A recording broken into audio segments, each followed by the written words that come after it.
Estamos entrando en el capítulo 12. No sé si la semana pasada leyeron o vieron algo del capítulo 12, pero Pablo, ¿se acuerdan que el primer tema o el primer problema que Pablo expone en el capítulo 1 es que dice, oigo que hay entre ustedes divisiones? Y dice, y en parte lo creo. Y en este capítulo 12, él menciona como la causa o la raíz de ese tipo de divisiones. Um, y en contraste a las divisiones, explica cómo se ve o qué es lo que Dios hace en medio de su iglesia, eh, y cómo provoca a Dios o cómo nos lleva a los creyentes a la unidad. Entonces, en este capítulo 12, habla de eso, de cómo Dios opera y cómo nos lleva a la unidad, o cuál es el fundamento o la raíz de la unidad en medio de una iglesia. Entonces, vamos a comenzar con el 12:1, y ahí vamos a ver algo muy interesante también que Pablo ha venido diciendo en varias ocasiones. En el 12:1, por ejemplo, dice, no quiero, hermanos, que ignoréis acerca de los dones espirituales. No quiero que ignoréis. Y luego, si recuerdan, en el capítulo 10:1, ahí en la página anterior, cuando hablaba de estas advertencias de los israelitas y lo que pasaron en el desierto, también les dice en el 10:1, porque no quiero, hermanos, que ignoréis, ¿verdad? Entonces, entiendo por esto que Pablo se preocupa o también entiende que una de las raíces de los problemas en la iglesia o en las iglesias es la ignorancia de la verdad, ¿verdad? Ignorar la verdad. Una cosa es no saber algo que no sabes, ¿verdad? Es decir, hay cosas que tú y yo no sabemos que existen, no sabemos que se hacen, no sabemos que se hicieron. Sí, somos ignorantes, pero en muchas cosas eh, ignoramos que ignoramos, ¿verdad? Si me doy a entender. Pero una vez que se nos explica o que sabemos la verdad, ya no podemos ser ignorantes, ¿verdad? Ya sabemos, ya conocemos, y ahora el problema es la incredulidad, ¿sí? Ya no es la ignorancia, sino es la incredulidad. Entonces, cuando ignoramos cosas, bueno, Pablo tiene el cuidado de, como decíamos el domingo, de no condenar a los corintios, pero de mostrarles esperanza y de recordarles o de hacerles saber la verdad respecto a estas cosas para que no ignoren. Posiblemente muchos creyentes actuamos o tratamos de agradar a Dios o de vivir nuestra vida en ignorancia, ignorando muchas cosas, ¿verdad? Pero Dios, en su cuidado, se encarga de que podamos conocer la verdad. Y una vez conociendo la verdad, entonces la creamos, la abracemos y descansemos ahí, en las verdades de las Escrituras. Esa es la primera cosa. Luego, la segunda, si recordamos en el capítulo 1, también lo vimos el domingo pasado, ¿Alguien quiere leer, por favor, en Primera de Corintios 1, en el versículo 4, 5, 6 y 7? Capítulo 1, de ahí de Corintios, capítulo 1, 4, 5, 6 y 7. Si alguien lo lee, por favor. ¿Lo leo, Rafa? Sí, Víctor, por favor, adelante. Ok. Gracias doy a mi Dios siempre por vosotros, por la gracia de Dios que os fue dada en Cristo Jesús, porque en todas las cosas fuisteis enriquecidos en Él, en toda palabra y en toda ciencia, así como el testimonio acerca de Cristo ha sido confirmado en vosotros, de tal manera que nada os falta en ningún don, esperando la manifestación de nuestro Señor Jesucristo. Ajá, gracias.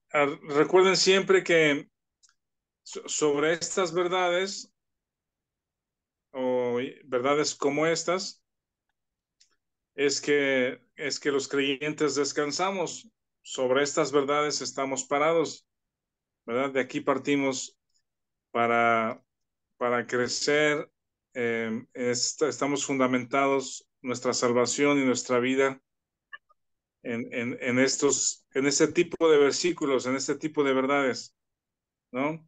Que la gracia de Dios nos fue dada, que fuimos enriquecidos en Él, en Cristo.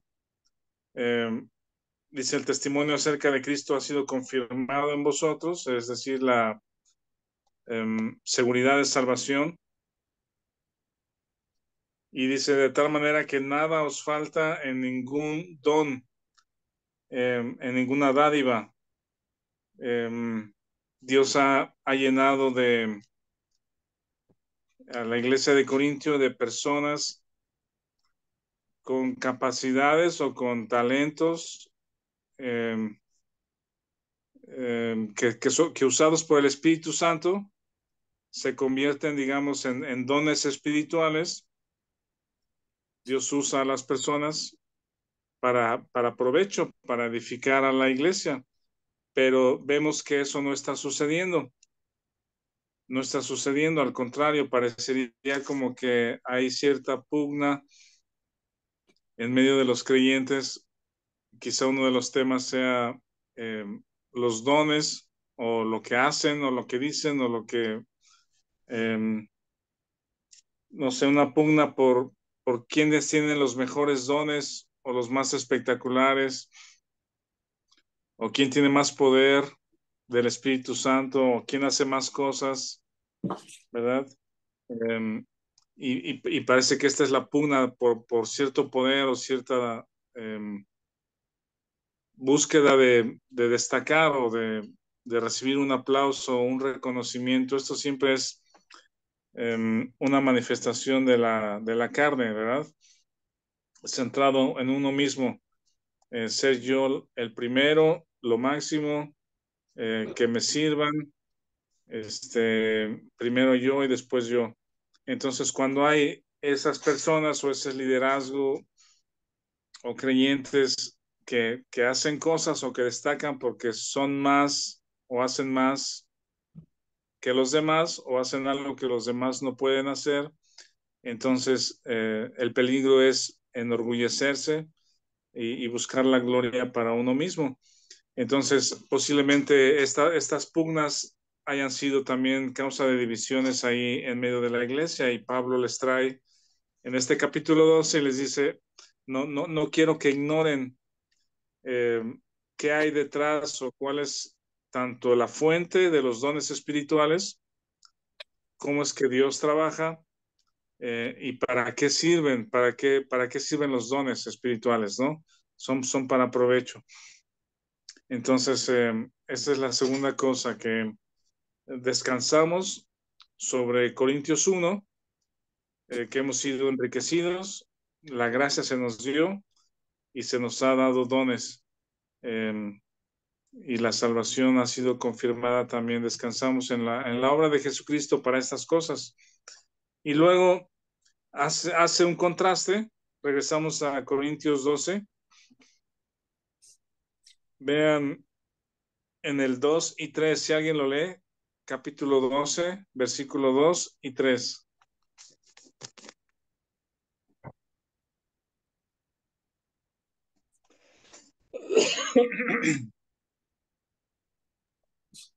¿Alguien lo tiene? Lo leo. Gracias, Dice, Marcos. ¿sabéis que cuando eras gentiles se os extraviaba llevándoos como se os lleva a los ídolos mudos?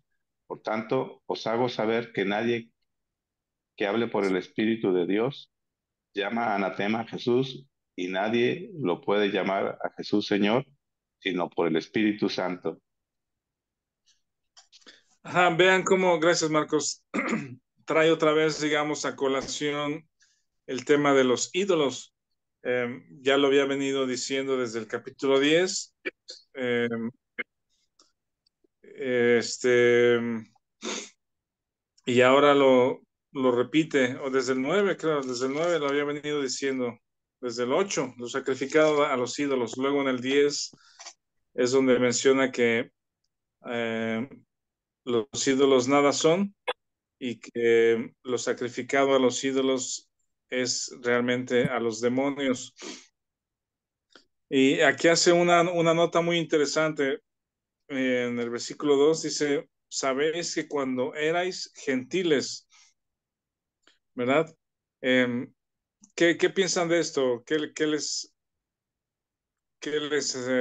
dice este texto? Cuando erais gentiles, ¿les dice algo? ¿Qué piensan de esto? ¿Ahora ya no son gentiles? Que ahora ya tenemos al Espíritu Santo. Tenemos al Espíritu Santo. ¿Y qué son los creyentes ahora? Pues ya somos del pueblo de Dios. Ajá. Justamente, si recuerdan en Efesios 3, que menciona que de ambos pueblos hizo uno. ¿Quieren que lo veamos? Si quieren, solo una nota, porque esto es interesante, porque ahí en Efesios, en el 2 y 3, habla justamente de esto. Por ejemplo, en el 2:11, Efesios 2:11, el ser gentil, digamos, era la otra opción a ser judío. Si no eras judío, descendiente de Abraham y de los patriarcas, cualquier otro origen te hace gentil, eres gentil o judío, ¿verdad? Pero ahora que hemos creído en Jesucristo, que somos nacidos de nuevo y que estamos en este tiempo de la iglesia, dice el versículo 2:11, por tanto, acordaos de que en otro tiempo, ¿verdad? Otra vez en pasado, así como está diciendo en 1 Corintios 12, los gentiles en cuanto a la carne, erais, pasado, llamados incircuncisión por la llamada circuncisión.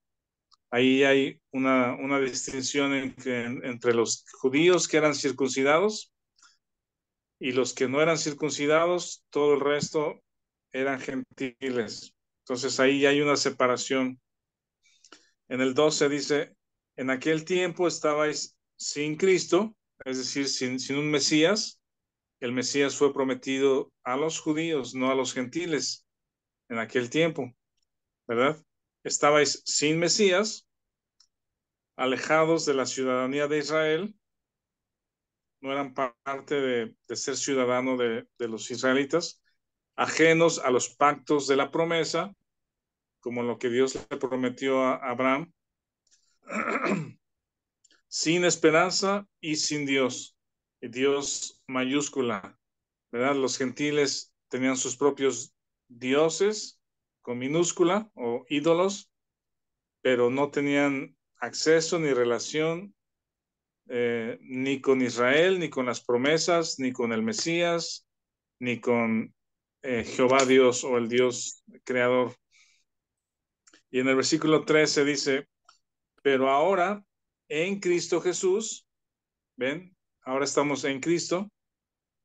Vosotros que en otro tiempo pasado estabais lejos, habiendo sido hecho, habéis sido hechos cercanos por la sangre de Cristo, porque Él es nuestra paz, que de ambos pueblos, judíos y gentiles, hizo uno, derribando la pared intermedia, aboliendo en su carne las enemistades, la ley de los mandamientos expresados en ordenanzas, para crear en sí mismo de los dos, judíos y gentiles, un solo y nuevo hombre, haciendo la paz, mediante la cruz reconciliar con Dios a ambos en un solo cuerpo, matando en ella las enemistades.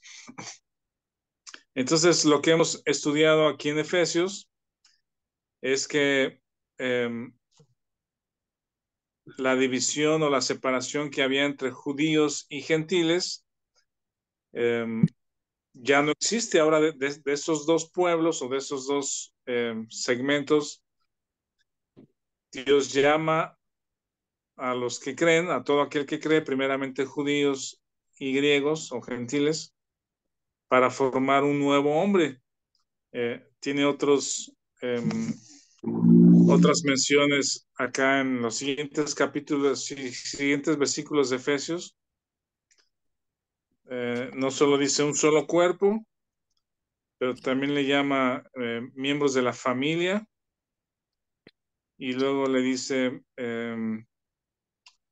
somos edificados para Dios, morada de Dios en el Espíritu, templo santo. Sí, hay cuatro formas en que Dios le llama a la iglesia. Es un nuevo hombre, un solo cuerpo, una familia y un edificio, ¿verdad? Compara la iglesia con estas cuatro cosas. Entonces, eso es algo que hemos de recordar, ¿verdad? Si tú tienes un origen o alguien tiene un origen judío, por ¿cómo se dice? Familiar, ¿verdad? O nunca hemos tenido ninguna relación con los judíos. Una vez que nacemos de nuevo, cualquiera que sea tu origen, judío o gentil, ya no eres eso, ¿verdad? Ya no somos ni judíos ni gentiles, ahora somos miembros de la familia de Dios, miembros de la iglesia de Dios, ¿verdad? Entonces, por eso les dice Pablo aquí en el 12:2, regresamos a Corintios, y les dice, sabéis que cuando erais gentiles, ya no son gentiles, ahora son miembros de la iglesia, son iglesia, son hijos de Dios, familia de Dios.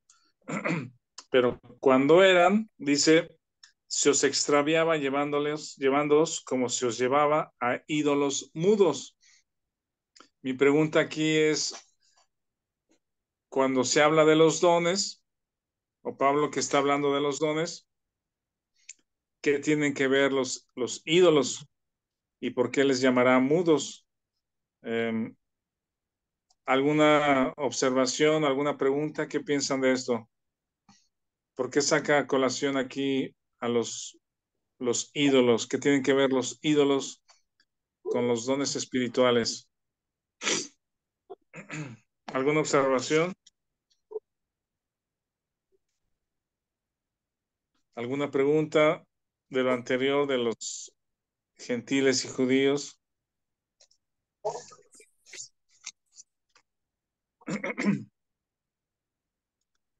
¿Nadie? Bueno,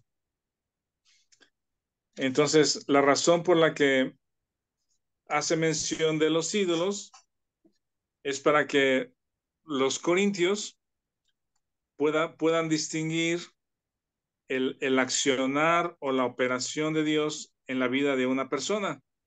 Y con toda intención a los ídolos les llaman mudos, porque ellos ni caminan ni hablan, ni ven, ¿verdad? Escucho.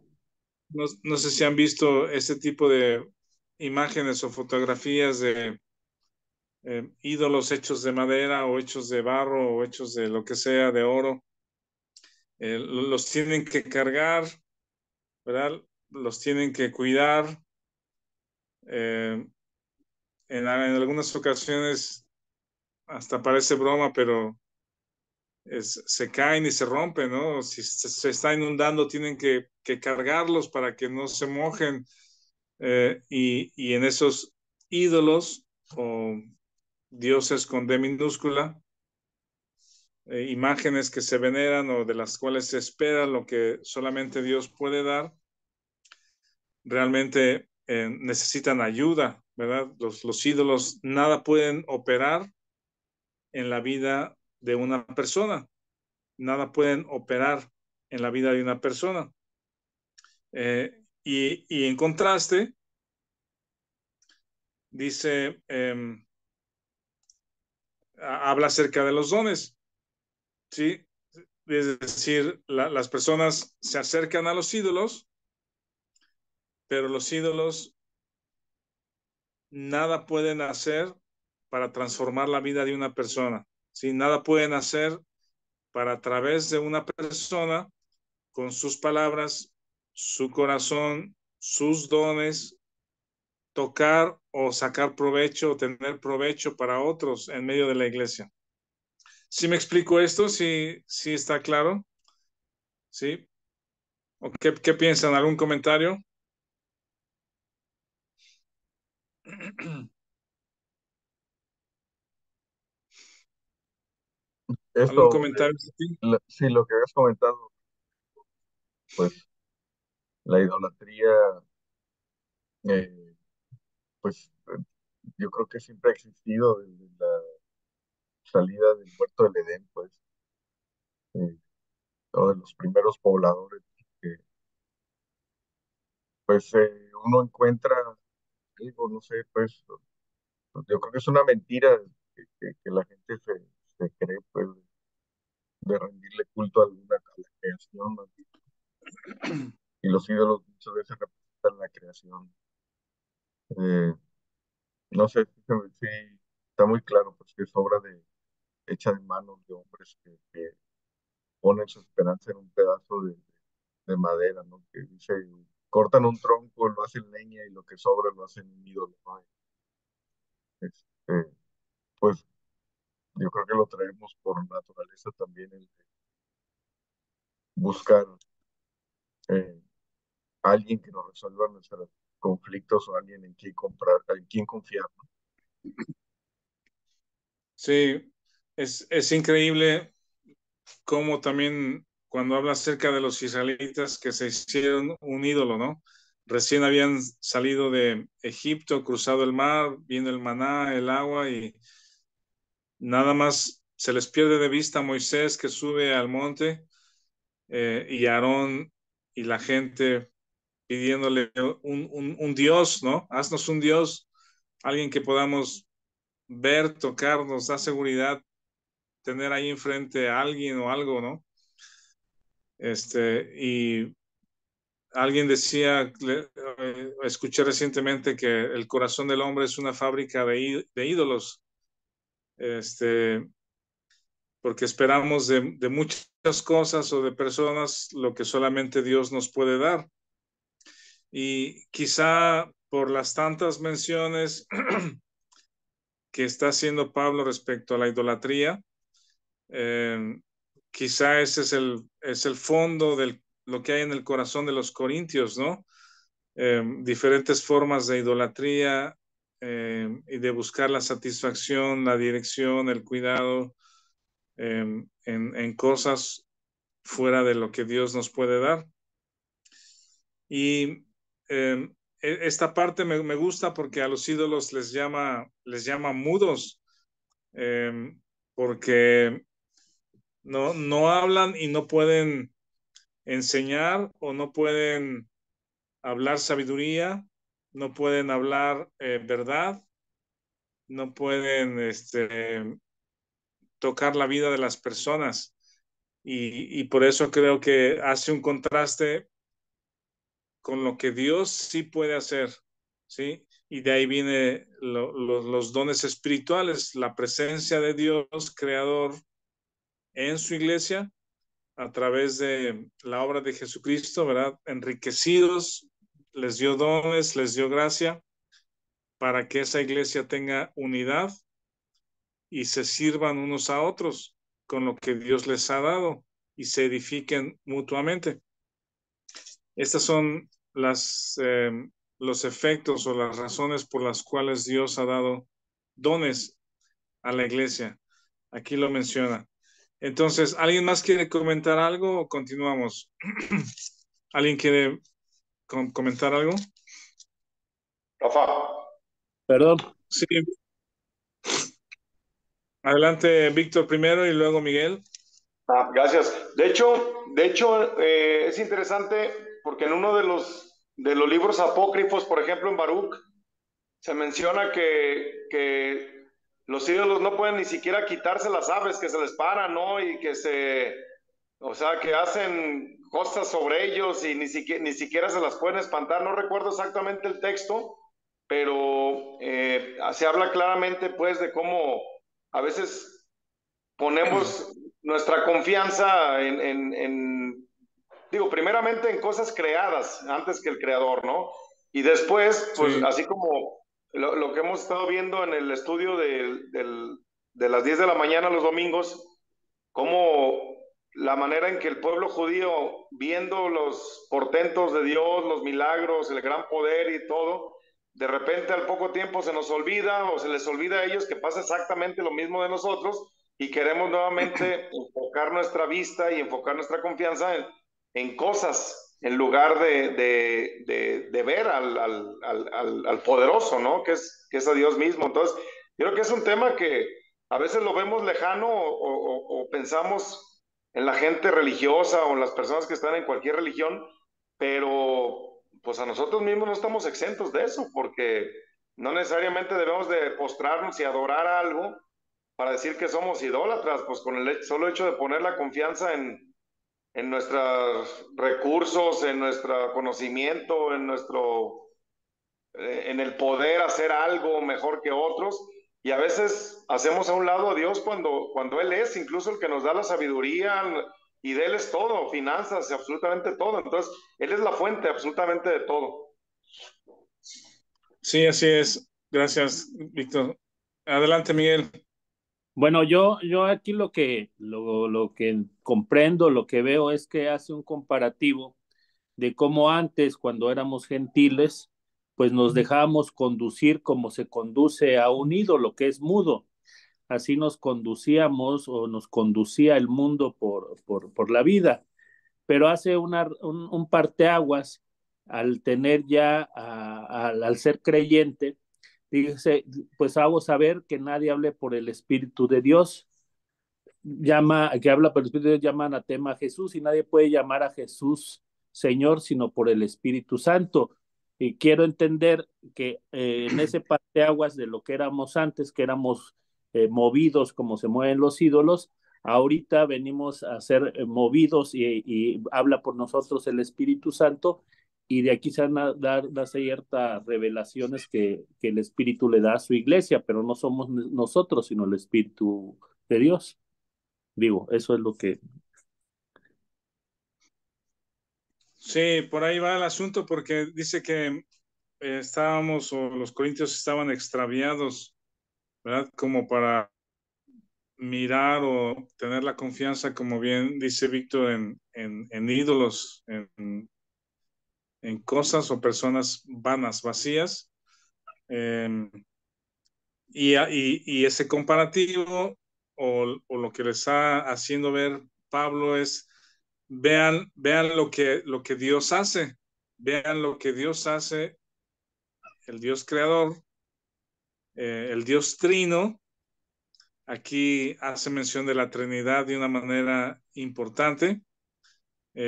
Opera, actúa en la vida de los creyentes, en lo individual, pero también en la vida de la iglesia, en lo colectivo, pero como un cuerpo, ¿sí? Y estas cosas, entiendo entonces que los corintios las estaban ignorando, estaban haciendo cosas en ignorancia. Ahora vamos a esta parte que es 4, 5 y 6. Si alguien lo lee, por favor. Corintios 12, 4, 5 y 6. ¿Quién lo quiere leer, por favor? A ver, lo leo. Ahora bien, hay diversidad de dones, pero el Espíritu es el mismo. Y hay diversidad de ministerios, pero el Señor es el mismo. Y hay diversidad de operaciones, pero Dios, que hace todas las cosas en todos, es el mismo. Sí, estos 3 versículos son muy importantes para poder comprender los versículos que vienen a continuación, ¿verdad? Porque a continuación, del versículo 8, por ejemplo, dice que a este es dada palabra de sabiduría, a otro palabra de ciencia, a otro fe, a otro dones de sanidades, a otro hacer milagros, profecía, discernimiento de espíritu, diversos géneros de lenguas, a otro interpretación de lenguas. Entonces, para poder comprender bien de qué está hablando Pablo, a qué se refiere con este tema de sabiduría, lenguas, interpretación, es importante comprender versículos 4, 5 y 6. En la Biblia o en el Nuevo Testamento, para la iglesia, hay 3 pasajes donde hace referencia a dones particularmente, ¿sí? Uno es este de Corintios 12, otro es Romanos 12 y el tercero es Efesios 4. Yo creo que podríamos ver los 3, si no hoy, la próxima semana, pero es importante aquí donde hace mención de cosas que son controversiales, como las lenguas, interpretación de lenguas. Es importante comprender estos primeros 4 versículos. Y otra mención es de que, así como en el capítulo 13, a los Corintios es el texto más, más extenso, digamos, o es donde toma más versículos, más palabras para hablarles acerca del amor, ¿verdad? Porque vemos que los corintios no conocen por experiencia propia lo que es el amor o el amor de Dios en las personas. A los corintios también es a los que les escribe de una manera más extensa lo relativo a los dones espirituales. ¿Sí? En el 14 les habla del hablar en lenguas. ¿Por qué a los corintios se toma más tiempo en escribir y usa más palabras para hablar de estos temas? Y al mismo tiempo, ¿verdad? Que les toma más palabras y más capítulos o más versículos para hablar acerca de las lenguas, de los dones, del amor. Al mismo tiempo vemos que Corintios es una iglesia de niños espirituales, carnales, que necesitan crecer, necesitan ser nutridos con la verdad. Entonces, hay razones por las que a la iglesia de Corinto, en la situación en que están, de niños y carnales, Pablo tiene que tomar más tiempo para explicarles estos temas de dones, amor, hablar en lenguas. ¿Sí? Hasta aquí está bien. Y a los corintios, a los romanos, cuando habla del evangelio, es muy conciso respecto a los dones. A los efesios, que es una iglesia madura, es muy conciso respecto a también los dones espirituales que ahí menciona, ¿verdad? Bueno, entonces en estos versículos 4, 5 y 6, vean que usa tres palabras diferentes y cada una de esas palabras está relacionada con una persona de la Trinidad. En el versículo 4 dice, ahora bien, hay diversidad de dones. Esa es la primera palabra. Pero el espíritu es el mismo. La palabra dones, que es carisma o dádiva, está relacionada con el espíritu de Dios, ¿verdad? Carisma, pero el espíritu es el mismo. Dice a la iglesia, a los creyentes en la iglesia, eh, hay diversidad de dones, pero el espíritu que da esos dones o que fomenta o que impulsa esos dones o que da esos dones es uno solo, ¿sí? Y luego la segunda palabra, en el versículo 5 dice, hay diversidad de ministerios. Y esa palabra ministerios, que es la segunda palabra ministerios, está relacionada con el Señor, es el Señor Jesucristo. Dice, hay diversidad de ministerios, pero el Señor es el mismo. Jesucristo es el que da esos ministerios. Y esa palabra ministerios es la palabra diaconía. Podríamos traducir o usar otra palabra en español en lugar de ministerios y decir servicios. ¿Sí? Hay diversidad de servicios, hay diversidad de ministerios, pero el Señor Jesucristo es el que da esa diversidad. Sí, él es el Señor sobre esos ministerios. Y luego la tercera palabra, en el versículo 6, dice, y hay diversidad de operaciones. Esa es la tercera palabra. Operaciones está relacionada con Dios, Dios el Padre. Dice, hay diversidad de operaciones, pero Dios que hace todas las cosas en todos es el mismo. La fuente o el dador o con el que se relaciona esta palabra operaciones, que significa, o la palabra operaciones es la palabra energema. Energema, de ahí viene nuestra palabra energía o efecto, ¿sí?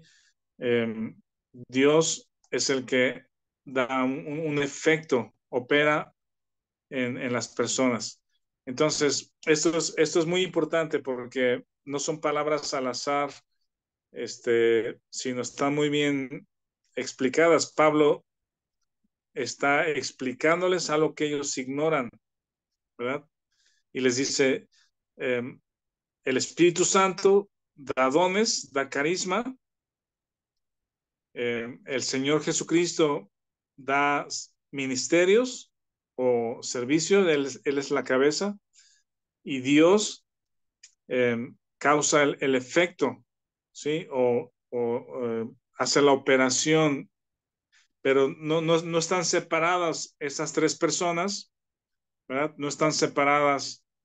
La Trinidad no es el Espíritu Santo por un lado, Jesucristo por otro y Dios por el otro, sino es una sola persona, pero operando de diferente forma, ¿sí? Dando a cada creyente un carisma. Esa carisma está relacionada con los dones de Romanos 12 y esos dones son puestos al servicio en medio de la iglesia, donde Jesucristo es la cabeza, ¿verdad? Él es la cabeza y es el Señor de la iglesia. Y la operación o el efecto que tienen esos dones en la vida de la iglesia. Esos dones son para provecho. Ahí dice en el versículo 7, dice, pero a cada uno les es dada la manifestación del Espíritu para provecho. Y no es un provecho personal, ¿sí? Dios no me da un don para sacar provecho para mí, sino ahí está esta función o este trabajo del Espíritu, de Jesucristo, de Dios, para provecho de su iglesia y para unidad de la iglesia. ¿Sí? ¿Tienen alguna pregunta, algún comentario de esto? Ahorita seguimos hablando de este tema. ¿Alguna observación o pregunta hasta aquí de esto? ¿Está claro o hay alguna duda? Podríamos poner un ejemplo, ¿verdad? Miren, vamos ahí a Romanos 12. En Romanos 12 están los dones o los carismas.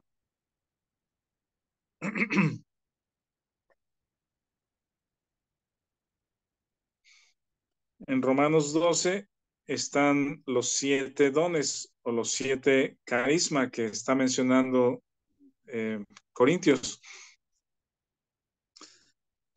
Dice, por ejemplo, Romanos 12, en el versículo 6. Bueno, podemos desde el 5 o desde el 4 porque es el mismo contexto de un cuerpo. En el 4 dice, porque de manera que en un cuerpo tenemos muchos miembros, pero no todos los miembros tienen la misma función. Así nosotros, siendo muchos, somos un cuerpo en Cristo y todos miembros los unos de los otros. De manera que teniendo diferentes dones, ahí está la palabra carisma, y dados por el Espíritu, de acuerdo con Corintios, según la gracia que nos es dada. Y aquí vienen los 7 dones, los 7 carismas.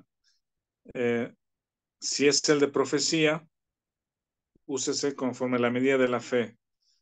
2, o si es el de servicio, en servir. 3, el que enseña, en la enseñanza. 4, el que exhorta, en la exhortación. 5, el que reparte o el que da con liberalidad. 6, el que preside con solicitud. Y 7, el que hace misericordia con alegría. Ahora, la diferencia, o quizá podamos ilustrarlo, poner alguna ilustración.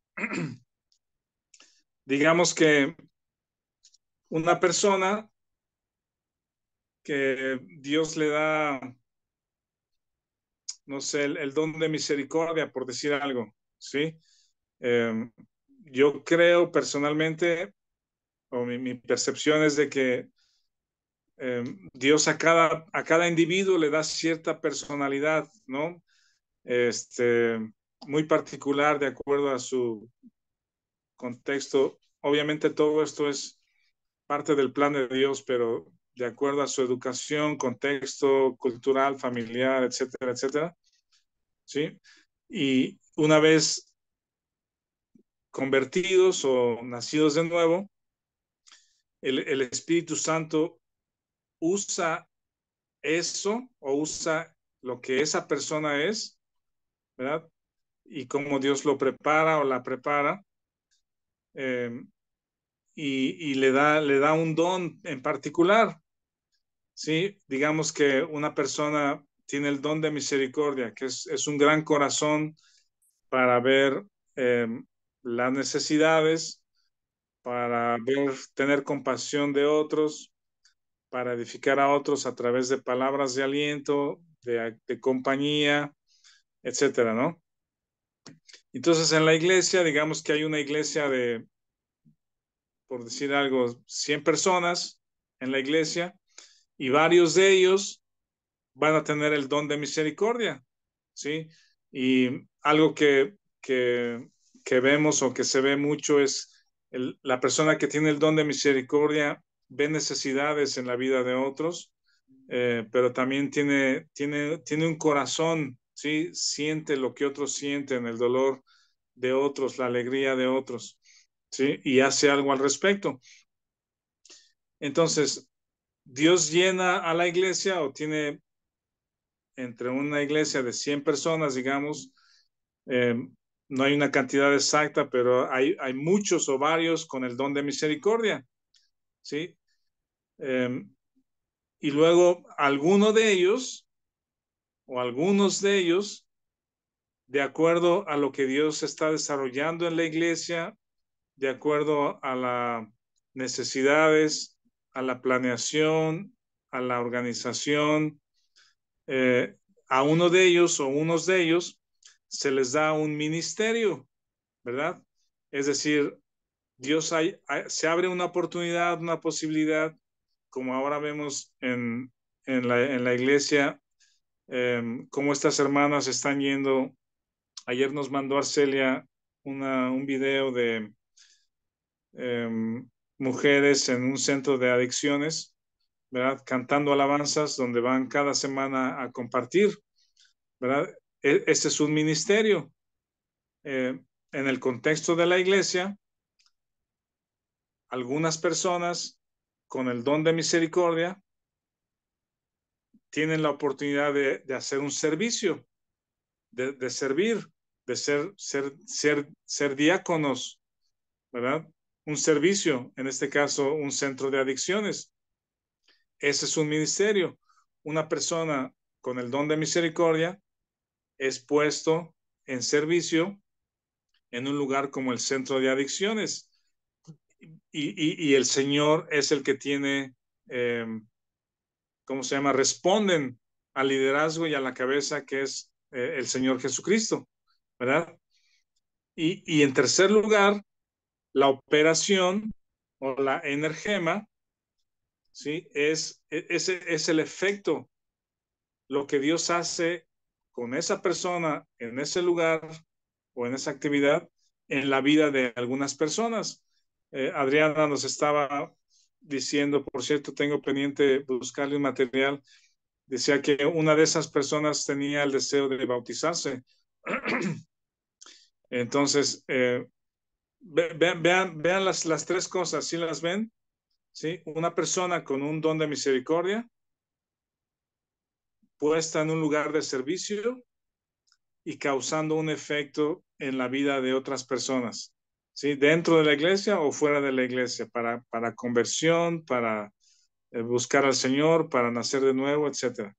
¿Algún comentario? ¿Sí está claro estas tres cosas que aquí menciona Corintios? ¿Sí? Hay diversidad de dones, pero el Espíritu es el mismo. Diversidad de ministerios, pero el Señor es el mismo. Y diversidad de operaciones, pero Dios es el mismo. ¿Algún comentario? ¿Está claro o está confuso? ¿Qué piensan de este ejemplo? ¿Cómo Dios opera? Y el contraste con los ídolos mudos. Un ídolo no hace esas cosas, no puede hacer esas cosas, ¿no? Solamente Dios hace esas cosas espirituales, tanto dar dones, ponerlas al servicio y causar un efecto espiritual transformador en la vida de alguien. ¿Qué piensan? ¿Alguna comentario, observación, preguntas?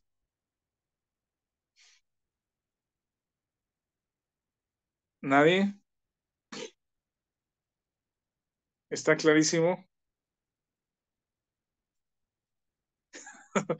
Más o menos. Ya todos saben qué don tienen, ya. ¿Ya todos saben? Más o Es menos. posible que alguien tenga un don y no necesariamente tenga que estar en un ministerio, ¿sí?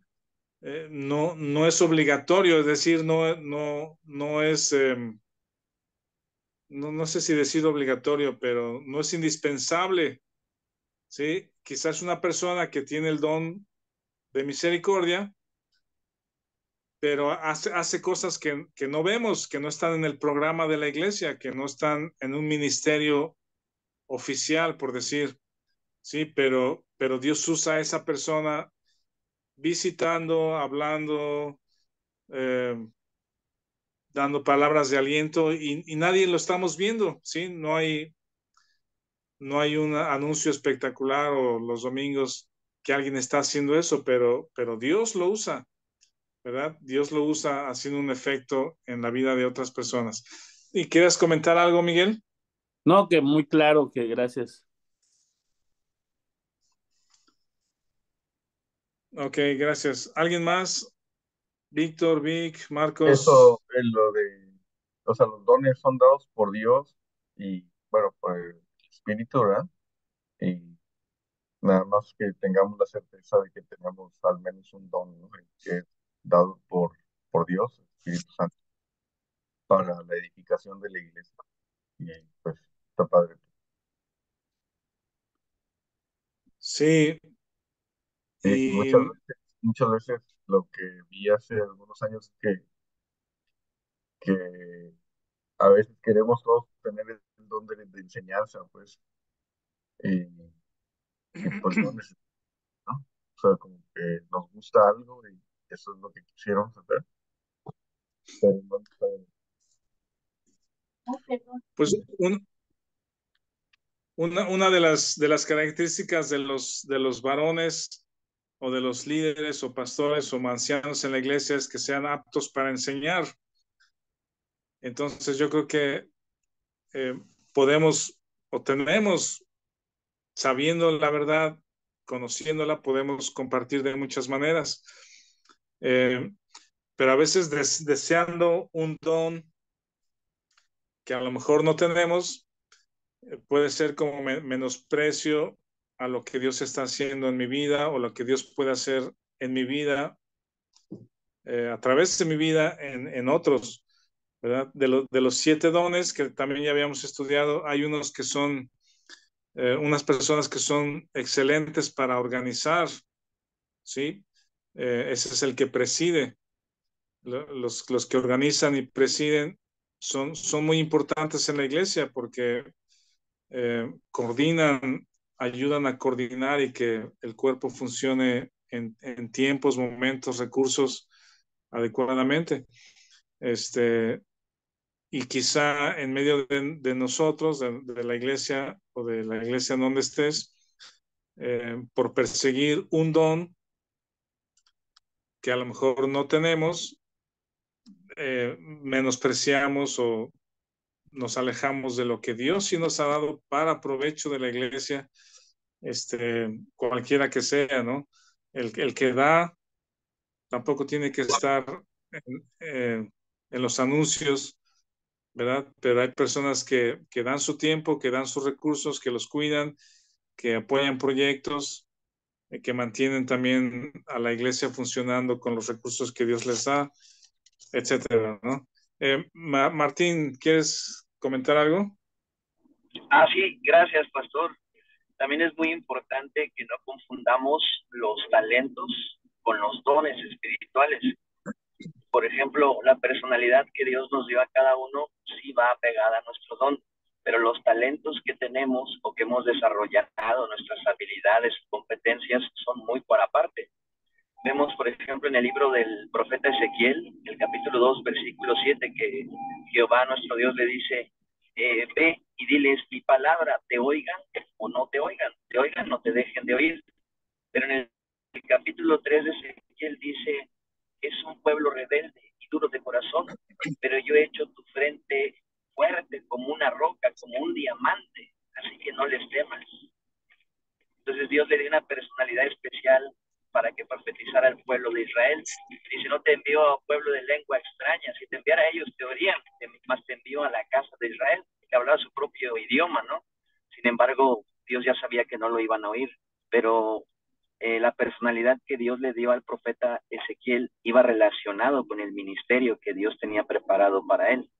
Y así también con nosotros, pero no tiene que ver con los talentos. Por ejemplo, si un hermano en el mundo ha tenido trabajos donde ha sido líder, ha ejercido cierto liderazgo, no por eso quiere decir que tenga el don de presidir en la iglesia, pues. O sea, una cosa es el talento y otra cosa es el don espiritual. He visto hermanos que dicen, bueno, pues yo sé tocar música, entonces yo tengo el don de la música. Para empezar, ese don no está en la Biblia, ¿no? Entonces, no hay que confundir un talento que tenemos gracias a Dios, que tal vez Dios nos los proveyó para darnos el pan de cada día y a nuestras familias, nuestras actividades laborales, y no confundirlo con que ese es el don espiritual que recibí. porque eso se recibe hasta después de nacer de nuevo. No hay que confundir los talentos con los dones. Eso es bien importante. Gracias, pastor. Sí, gracias, Martín, correcto. Muy bien, pues si no hay algún otro comentario, observación, aquí podemos detenernos por hoy y luego entramos a estas manifestaciones que había en la iglesia de Corinto y cómo Dios a través de Pablo los apunta a lo que es mejor, a los dones mejores.